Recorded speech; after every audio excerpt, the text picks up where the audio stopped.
So, a fresh new week has arrived, and here on this channel, that means one thing and one thing only. Every weekend, I post an episode of the series we do called Your Take, Not Mine, where I turn to you, the viewers, to give me your hottest NBA takes of the week based on what's going on at the time, and I then choose my favorite submissions and discuss them in a video.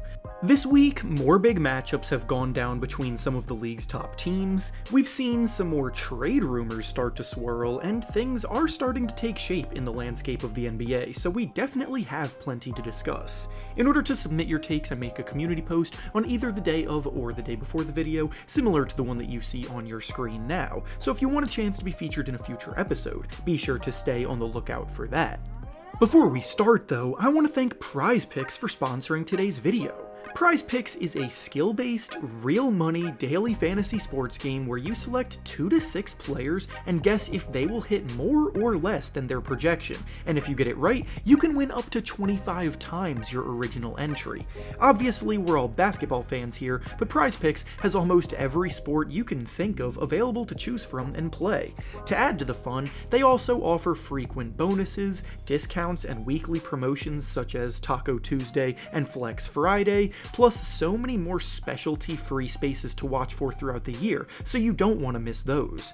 I personally will be playing Devin Booker to score over 27.5 points, Nicholas Batum to make over 1.5 threes, and Dennis Schroeder to dish out over 6.5 assists for tonight's slate of games. To sign up, go down to the link in the description of this video and use promo code REFERENCE when you sign up to get a deposit match bonus of up to $100. Once again, thank you to PrizePicks for sponsoring today's video. Now let's get back to the topic at hand. The first take we'll be discussing today comes to us from Lavine, and he says that it would be a mistake for either the Heat or the 76ers to trade for Zach Lavine, and that he really only makes sense as a trade option for the Lakers. Surprise, surprise, the Chicago Bulls already seem like a team on the verge of blowing things up and shifting towards a rebuild. Who could have ever seen this coming? Well, me. I've discussed it all summer long in my videos. The Bulls' situation not working out was the most obvious thing to predict ever, and now Lavine is making it very clear with his words and his mannerisms that he wants out, and according to some reports, the 3 teams that he'd ideally like to be sent to are the 76ers, Heat, and Lakers. There are pros and cons for each team adding him though, and while his talent is obvious, his fit isn't necessarily perfect. Starting with the Miami Heat, I actually really disagree with the original take saying that he wouldn't be a good fit for them, because after whiffing on Damian Lillard in the offseason, their offense is still producing at a below average rate, ranking 19th league-wide. Jimmy Butler isn't known to go all out in the regular season, Tyler Hero is a very good shot creator but has struggled with injuries early on, and Bam Adebayo is taking a very nice leap offensively, but the pieces around those players really aren't reliable scorers, so bringing in a player like Lavine would do them a lot of good in the long run. For the 76ers, the argument against trading for him is that his presence could get in the way of Tyrese Maxey breaking out in the season that he's been having so far this year, and that duo as a backcourt would also hurt the team's defense as neither Maxey or Lavine are very good perimeter defenders. I don't hate the idea of Lavine in Philadelphia as much as others seem to, because the Sixers, as currently constructed, do probably still need more playmaking in their rotation, but I do think a better idea for them would be to target a player like maybe Alex Caruso instead, or if they want to swing big, maybe try to get OG Anunoby from the Raptors, as better alternatives that fit more into what they're using. Then for the Lakers, their offense has really been disappointing this year, ranking 22nd in the league on that end, as they once again are relying way too heavily on LeBron James and Anthony Davis to carry the load. Austin Reeves has not broken out to the level that many hoped he would in the offseason, and they don't really have many other explosive scorers in their rotation, so again, Lavine is an obvious connection for them to spark their backcourt, and while I do agree with the original take saying that the Lakers are probably the best fit for him, I don't think that means that the Heat and Sixers aren't good options either. The next take we'll be discussing today comes to us from Mason, and he says that Jayson Tatum should be the MVP frontrunner right now because he's leading the team with the best record in the league and his on-off splits are as good as anybody's. Jayson Tatum is obviously an elite NBA player. Nobody is here to deny that. However, I'm gonna be honest, it's getting kind of tiring hearing people year in and year out try to force Tatum into conversations that he does not belong in. No one is denying Tatum's impact on the Celtics being as good as they are, but we also can't just pretend that he's been carrying them when they're stacked top to bottom with playmakers.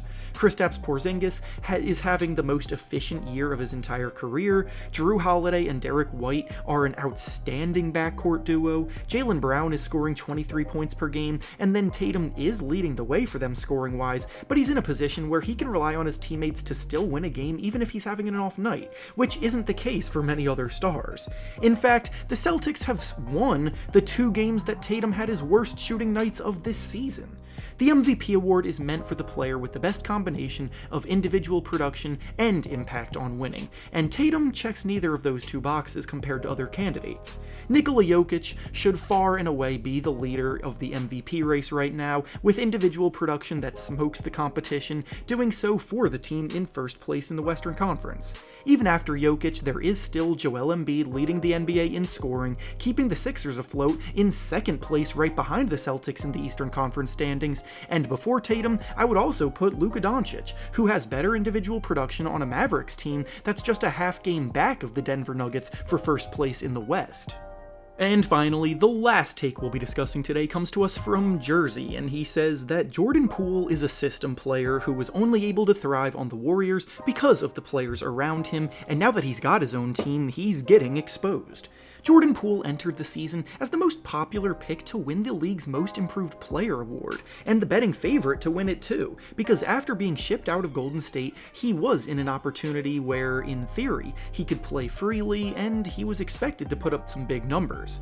Well, as this take insinuates, Poole has not been breaking out at all this season, and in many ways he looks worse than he has looked in years. His scoring is down after 2 straight solid seasons, he's shooting the worst that he has since his rookie season from both the field and from 3, making just 39% of his shots and 28% of his threes. And without the structure of the Warriors system, this is a pretty fair point to bring up, but I think it goes deeper than that. I don't think it's accurate to call Poole a system player because the reason why the Warriors shipped him out in the first place was that he really didn't fit into their system. I think the bigger picture paints Poole as just an undisciplined decision maker who caught lightning in a bottle for 1 season in 2022 and then came crashing back down to reality where his poor decision making and shot selection have consequences. It may sound harsh, but Poole just isn't a winning player, and if he can't even break out in a situation like he's on with the current Wizards team, then there isn't a situation in the world where he would thrive as a number 1 option or go-to guy. And with that being said, that's all I have for you today. Make sure to like the video, subscribe to the channel, and comment down below what you think about the takes we discussed. Thanks for watching, and I'll see you all next time.